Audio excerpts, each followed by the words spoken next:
आने का, क्योंकि पंजाब के ऊपर जो विपदा आई है, फ्लड्स आए हैं, उसके लिए उन लोगों तक पहुंचना ज़रूरी है।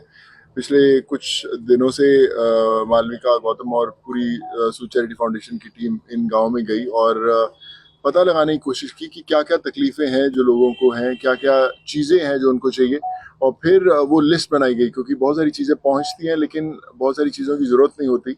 तो इसलिए हम चाह रहे थे कि हम ऑन ग्राउंड रहें, क्योंकि जब आप लोगों से पर्सनली मिलते हो तब आपको पता चलता है कि कौन सी चीज़ें उनको कैसे मुहैया कराई जा सकती हैं।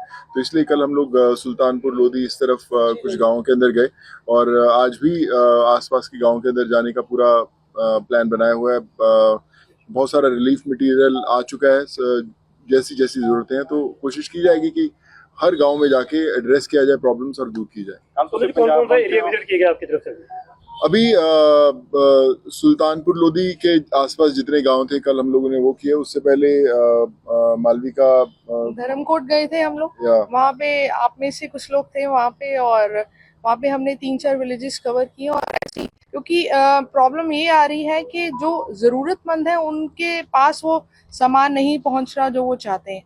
तो इसलिए एक लिस्ट पहले हम तैयार करते हैं पूरी टीम को भेज के, और फिर उन लोगों का नाम लिया जाता है और उनको फिर उनके हाथ में सामान जो है हैंड ओवर किया जाता है। कितनी हेल्प की गई आपकी तरफ से?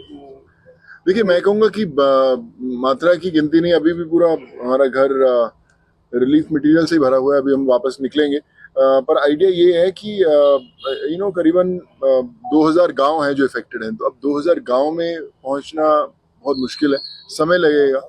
लेकिन आइडिया ये है कि जहां पर भी गांव में जाओ, वहां के जो हेड्स हैं, कोई पंच सरपंच जो भी हैं, उनसे हम लोग लिस्ट मंगाते हैं कि किनके किसी का घर टूटा हुआ है, या किसी के जो पशु हैं वो मर गए या गुम हो गए इस फ्लड्स के अंदर, या जो भी तकलीफें हैं वो तो, क्योंकि अभी अगले 15 दिन 20 दिन के अंदर जो मुश्किलें हैं वो तो रहेंगी, लेकिन असली मुश्किलें शुरू होंगी कुछ महीनों बाद, जब बीमारी की कोई तकलीफ होगी, या फिर उनके पास गेहूं नहीं होगा, इलाज कराने के पैसे नहीं होंगे, एक्सेस नहीं है लोगों का। बहुत सारे ऐसे तो गाँव हैं जहाँ पर बीमारियां हैं, लोग बीमार हैं, या उनकी रेगुलर जो आज तक पहले ट्रीटमेंट चल रही थी, चाहे वो कैंसर की हो या किडनी ट्रांसप्लांट्स हो या लिवर की कुछ प्रॉब्लम्स हो, लेकिन वो विलेजेस से हॉस्पिटल तक नहीं पहुंच सकते। तो उनका एक जरिया बनाने की कोशिश की गई है। तो हर रोज जब किसी गांव में जाते हैं एक नई तकलीफ हमें पता चलती है, और फिर उसको सुलझाने के लिए एक नया एहसास। कई गांव की कनेक्टिविटी नहीं है, वहाँ पे कैसे पहुंचे? सॉरी, कनेक्टिविटी नहीं है कई गांव की।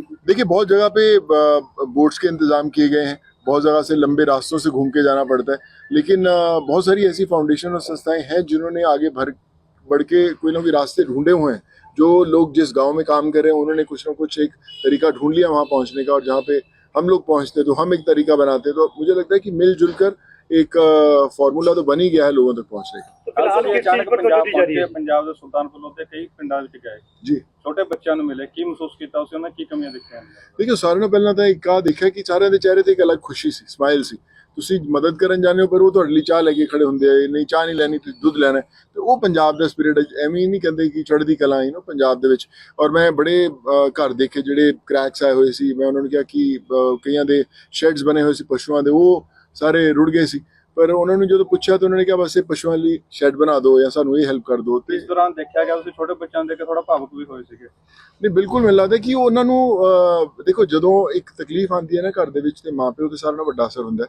ਬੱਚਿਆਂ ਨੂੰ ਪਤਾ ਨਹੀਂ ਲੱਗਦਾ, ਔਰ ਮਾਪਿਓ ਬੱਚਿਆਂ ਨੂੰ ਹਮੇਸ਼ਾ ਪ੍ਰੋਟੈਕਟ ਕਰਕੇ ਰੱਖਦੇ ਕਿ ਤੂੰ ਟੈਨਸ਼ਨ ਨਾ ਲਈ, ਸਭ ਠੀਕ ਹੋ। ਜਿਹੜੇ ਛੋਟੇ ਬੱਚੇ ਹੈ ਜਿਨ੍ਹਾਂ ਨੂੰ ਪਤਾ ਨਹੀਂ ਕਿ ਉਹਨਾਂ ਮਾਪਿਓ ਨੇ ਕਰਜ਼ੇ ਲਿੱਤੇ ਸੀ, ਫਸਲਾਂ ਰੁੜ ਗਈਆਂ, ਉਹਨਾਂ ਕੋਲ ਪੈਸੇ ਨਹੀਂ ਹੈ, ਲੇਕਿਨ ਫਿਰ ਵੀ ਉਹਨਾਂ ਨੂੰ ਹਰ ਚੀਜ਼ ਮੁਹੱਈਆ ਕਰਾਉਣਗੇ, ਘਰ ਬਣਾਉਣਗੇ। ਔਰ ਬੱਚਿਆਂ ਦੇ ਜਿਹੜੇ ਮਾਸੂਮ ਚਿਹਰੇ ਹੈ, ਉਹਨਾਂ ਨੂੰ ਜਦੋਂ ਤੁਸੀਂ ਦੇਖਦੇ ਹੋ ਤਾਂ ਲੱਗਦਾ ਕਿ ਯਾਰ ਕਿੰਨਾ